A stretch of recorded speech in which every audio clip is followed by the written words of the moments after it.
Hola, ¿qué tal? Mi nombre es Ana Andújar, pertenezco al grupo número 5, compuesto por Jeffrey Prevot y Sayani Figuereo y este servidor. Les estaré hablando sobre lo que es la escuela marxista y sus características. ¿Qué fue la escuela marxista?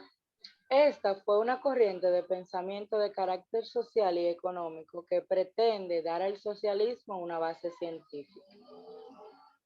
Dentro de sus características se encuentra el materialismo histórico. Esta teoría sostiene que los acontecimientos históricos, guerras, cambios de gobiernos, descubrimientos de nuevos territorios, etc., son provocados por factores económicos, no por valores espirituales.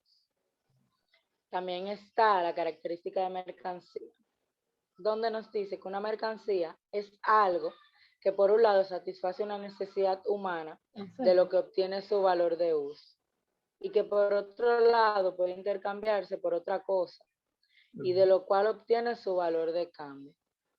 Está la característica de explotación, que es la única forma de generar riquezas, que es a través del trabajo. Sin embargo, en el contexto del capitalismo,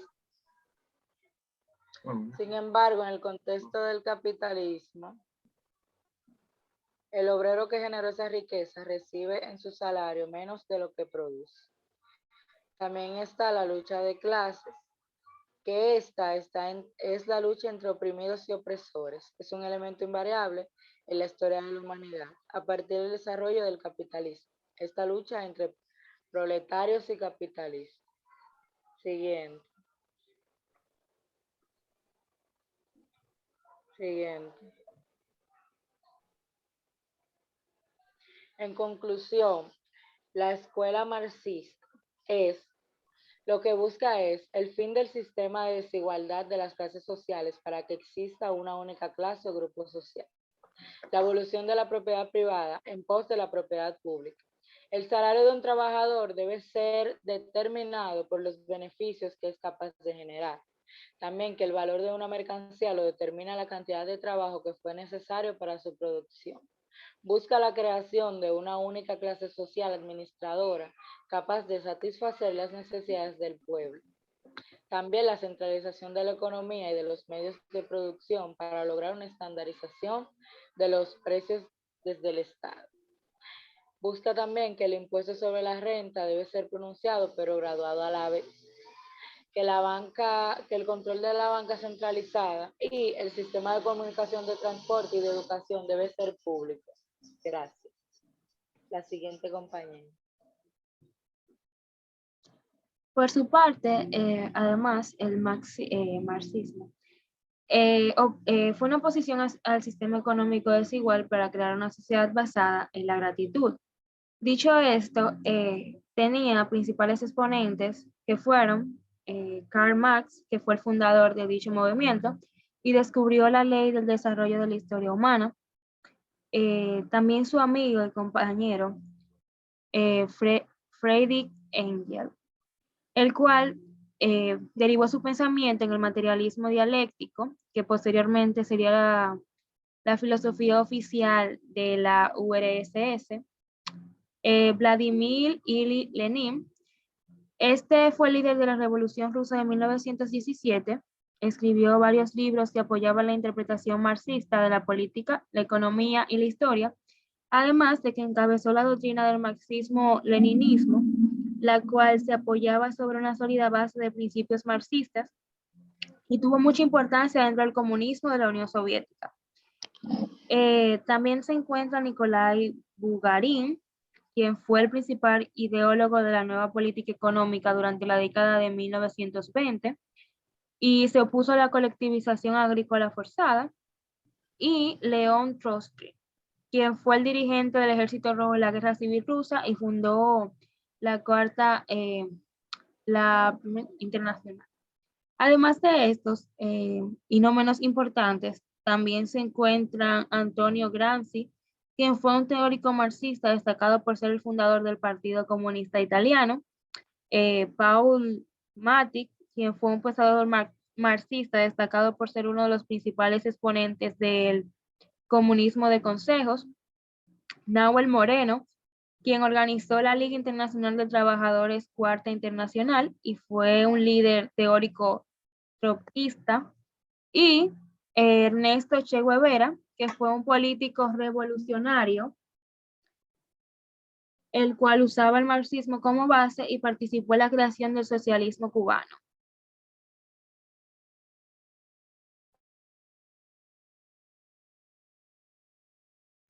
Buenas, mi nombre es Isayane Figueroa y les estaré hablando acerca de los conceptos claves del marxismo. Pueden pasar a la siguiente diapositiva.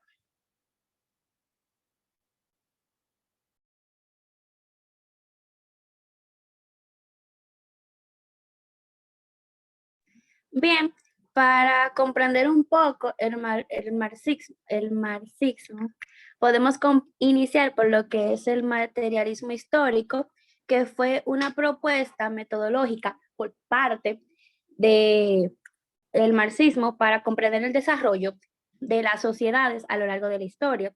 Según esto, la historia es empujada hacia adelante por las tensiones entre las clases sociales existentes, además del control de los medios de producción.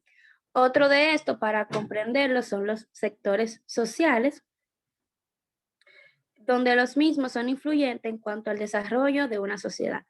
El marxismo opta por tres clases sociales, entre las que se encuentra la burguesía, que viene siendo la clase dominante en la sociedad capitalista, el proletariado, que viene siendo la clase trabajadora y que no tiene otra forma de ofrecer ayuda sino con su trabajo.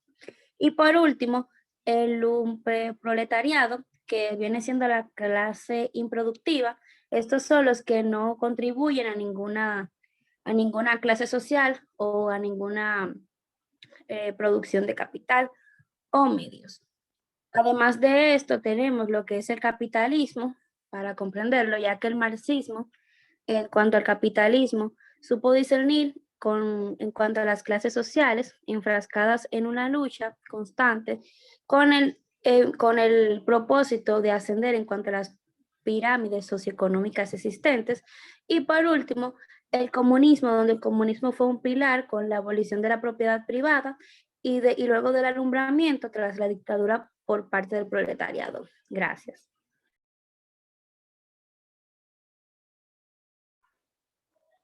Hasta aquí nuestra exposición.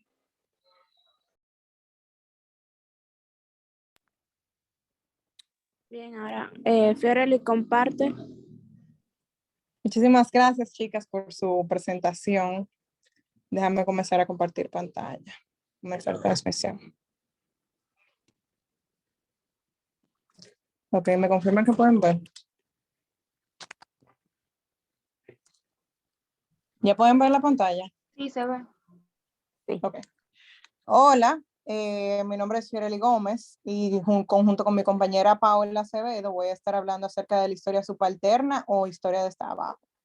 Cabe destacar que los grupos de historia subalterna fueron un grupo de estudios subalternos o colectivo de estudios subalternos, lo cual fue un grupo de historiadores del sur de Asia enfocados al estudio de las sociedades postcoloniales y postimperiales a nivel mundial, fundado por Ranajit Guha. El término subalterno es usado para referirse a lo que son las ciencias sociales, a sectores de marginalización y a las clases inferiores de las sociedades. El término subalterno es usado para denotar gente margina y oprimida, específicamente luchando con la globalización hemogénica. Algunas de las características de la historia subalterna. Cabe destacar que su campo de estudio fue cercano a lo que fue el postcolonialismo. Dentro de la misma se podía observar cómo se pretendía intervenir en los debates concernientes con la escritura de la historia moderna de la isla. Su mayor campo de estudios fue la literatura. Esta tuvo una intervención específica y focalizada en lo que fue la disciplina de la historia de la India. Esta, debido a su fascinación, aumentó el maonismo entre los jóvenes urbanos educados dentro de la India, y la misma comenzó como una crítica de las escuelas historiográficas contendientes, como fue la escuela de Cambridge y lo de los historiadores nacionalistas. Esta abarcó lo que fueron paradigmas liberales y positivistas inherentes a la historia desde abajo de la inglesa. Incluso, cabe destacar que esta fue buscando un camino por la descolonización del campo de la historia india.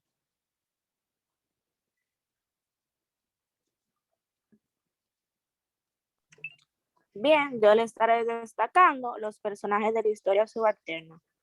El siguiente. Dentro de la historia subalterna, principalmente encontramos a Ranjit Guna, que fue el fundador de este movimiento. Este movimiento fue creado oficialmente en 1982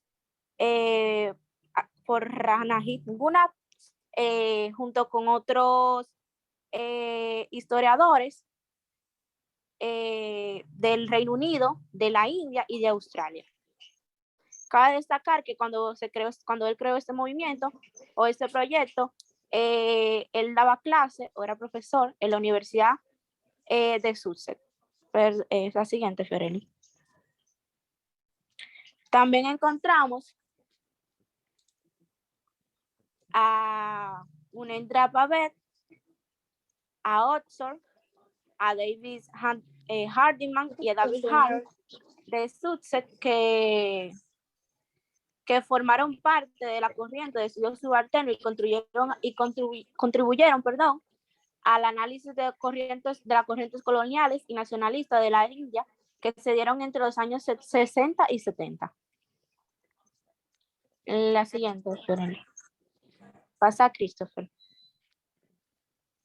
Bueno, encontramos también a Christopher Hill, a Ed Thompson y a Ed J. Hobsbawm, que son fundadores de la historia de abajo. La historia de abajo es un movimiento que va muy relacionado con lo que es la historia subalterna. Es como un paradigma nuevo dentro de esa, ya que la historia subalterna y la historia de abajo son muy parecidos o llevan corrientes de lo que es el marxismo y también del comunismo. Siguiente, Fere. Bueno, ahora le estaré diciendo cuáles son las palabras claves que se integran en la historia subalterna. En vez de decirle el concepto, se lo estaré relacionando con lo que es la historia subalterna. Bueno, en la historia, esta palabra se encuentra dentro de una palabra clave de esto, ya que la historia, en los estudios subalternos se centraban en lo que es la historia del postcolonialismo y también del nacionalismo dentro de lo que fue la historia india. También se integra la sociedad, ya que la sociedad fue un punto clave dentro de eso, porque dentro de la sociedad se estaban dando cambios, o sea, dentro de la sociedad india. Está la historiografía, ya que ese movimiento trataba de explicar los hechos históricos. El colonialismo se encuentra en esa, porque como dije anteriormente, este movimiento se relaciona mucho con lo que es el postcolonialismo, ya que cuando se inició ese movimiento, las colonias británicas o escuelas británicas estaban se encontraban dentro de la India en ese momento. También está la literatura, ya que durante esta época o el desarrollo de este movimiento, la literatura fue el registro para los estudios subalternos. Está la ciencia política, ya que durante este movimiento, se involucró mucho la política, ya que había movimientos nacionalistas y colonialistas.